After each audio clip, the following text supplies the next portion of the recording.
క్రైస్తల దైవ మర్మములు ఫిబ్రవరి 27. ఆ మందసములో మన్నాగల బంగారు పాత్రయు చిగిరించిన అహరోను చేతికర్రయు నిబంధన పలకలను ఉండెను. హెబ్రీ 9:4.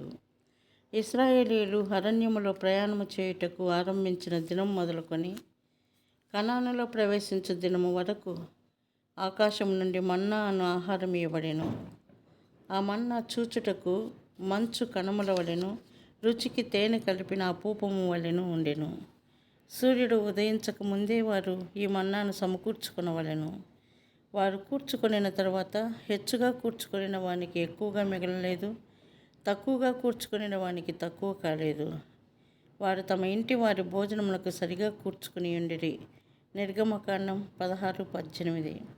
ఇశ్రాయేలీయులను మన్నాతో తృప్తిపరచినట్లు దేవుడు ప్రతి మనుష్యుని ఆత్మీయ ఆహారంతో తృప్తిపరచునని మన్నాగల బంగారు పాత్ర సూచించుచున్నది. ఆ తృప్తిపరచు జీవాహారము యేసు ప్రభువే. యోహాను 6:47-50 వరకు. చిగిరించిన అహరోను చేతికర్ర పునరుద్ధానమునకు గుర్తు. పునరుద్ధానపు శక్తి వలననే ఎండిన కర్ర జీవము గలది అయి పుష్పించెను.